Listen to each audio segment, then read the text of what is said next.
इतिहासामध्ये घटना कालानुक्रमे लावा या टॉपिकवर प्रश्न असतोच लक्षात घ्या. जसं की संयुक्त पूर्व परीक्षा गट ब 2018च्या पेपरमध्ये हा प्रश्न विचारला गेला. बघा इथं दिलेलं आहे दुसरी गोलमेज परिषद, नेहरू अहवाल, गांधी अरविंद करार आणि जातीय निवाडा. आता बघा जेव्हा असे प्रश्न असतात तेव्हा त्या घटनेचं वर्ष हे त्या घटनेच्या समोर या ठिकाणी लिहायचं आहे. जसं की दुसरी गोलमेज परिषद एक ढोबळमानानं आपण इथे या ठिकाणी लिहिलं पाहिजे 1931 साली झाला. त्याचनंतर नेहरू अहवाल जर आपण पाहिलं 1928 साली या ठिकाणी मांडला गेला. गांधी अरविंद करार. आता बघा हे महत्वाचं बघा इथं मार्च 1931 ला गांधी अरविंद करार या ठिकाणी होतो आणि जातीय निवाडाची डेट जर आपण पाहिली तर ऑगस्ट 1932 ला. तर 16 ऑगस्ट 1932 ला जातीय निवाडा या ठिकाणी आहे.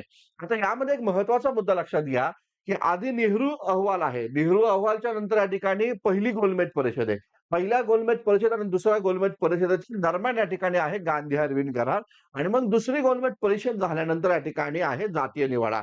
तर ह्या महत्त्वाच्या घटक तुम्हाला लक्षात आले, की तुम्हाला सहजरित्या या ठिकाणी उत्तर लिहिता येतं. त्यामुळे लक्षात असू द्या, जेव्हा घटना कालानुक्रमे लावा असा प्रश्न येतो, तेव्हा त्या वर्षी घडलेली घटना ते वर्ष त्या पर्यायाच्या समोर या ठिकाणी मांडणं गरजेचं आहे.